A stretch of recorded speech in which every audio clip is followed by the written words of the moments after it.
Joshua Patrick Ndaga, ni katibu wa idara ya afya KKKT Dayosisi ya Kaskazini.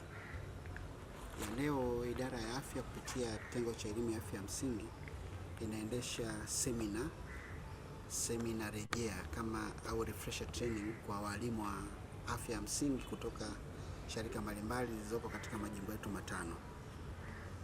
Na lengo ni kukumbushana wajibu na kupeana updates ambazo zinalenga kuimarisha namna ya utoaji sahihi wa elimu ya afya katika kuzuia magonjwa yasiyoambukiza, na sasa pia tutaendelea pia na kutoa elimu ya afya kwa magonjwa yanayoambukiza. Kwa hiyo leo hapa tuko na walimu ambao wanatoa elimu ya afya katika sharika mbalimbali zilizoko ndani ya dayosisi yetu, na watapewa mafunzo hayo kwa maeneo makubwa matatu. Eneo la kwanza ni afya ya akili, eneo la pili magonjwa yasiyoambukiza, lakini pia wataelezwa pia namna ya kutoa elimu ya afya juu ya magonjwa yanayoambukiza, kama ambavyo sasa hivi tunajua tena Tanzania tuko katika harakati za kupambana na magonjwa yanayoambukiza kwa sababu tuko kwenye mlipuko tayari. Lakini tunashukuru Mungu kwamba serikali imesema mkoa wa Kilimanjaro na mkoa wa Njombe bado hawajapata kesi za namna hiyo, lakini tunapaswa pia kuchukua tahadhari. Kwa hiyo hawa wenzetu watapeleka ujumbe huo pia katika kuendelea kuchukua tahadhari juu ya kuzuia magonjwa yanayoambukiza pia. Kwa tutakuwa hapa kwa siku moja chini ya uratibishaji wa mratibu wa elimu ya afya ya msingi wa dayosisi yetu. Kwa majina mimi naitwa Sister Isaria Migiro, naratibisha shughuli za elimu ya afya ya msingi kwenye dayosisi yetu ya Kaskazini.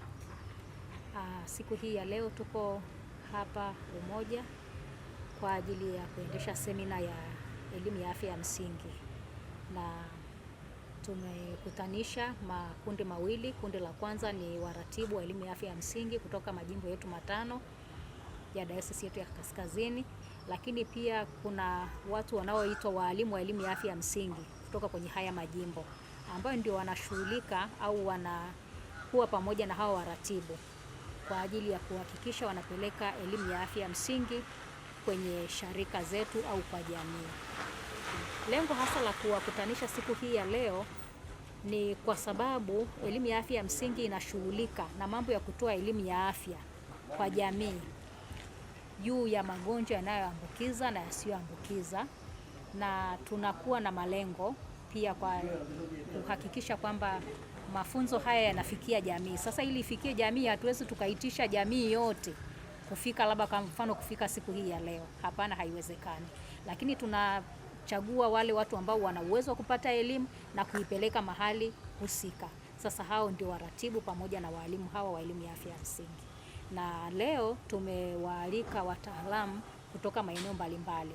Tuna madaktari kutoka KSMC ambao watatuwezesha kutoa mafunzo juu ya magonjwa yasiyoambukiza, hasa mambo ya presha, sukari pamoja na lishe.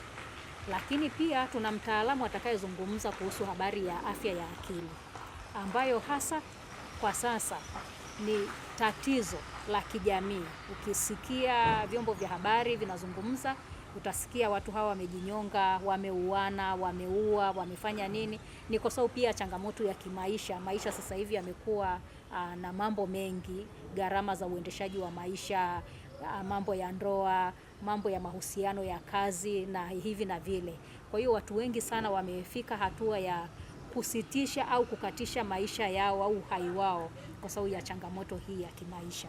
Kwa hiyo tukaona ili habari hii iweze kufikia jamii, ili jamii iweze kujizuia na matatizo haya, basi tumeamua kuita hao wachache kutoka kwenye majimbo yetu yote matano ya dayosisi ili waweze kujengewa huo uwezo wa kupata hiyo elimu na mwisho wa siku kuifikisha kwa jamii kupitia aidha sharika, vikundi mbalimbali, mikutano ya hadhara na maeneo mengine shuleni, pia kwa wanafunzi wa shule za msingi, sekondari na hata vyuo, ili kuhakikisha kwamba kila mmoja elimu hii inamfikia kwa siku hii ya leo.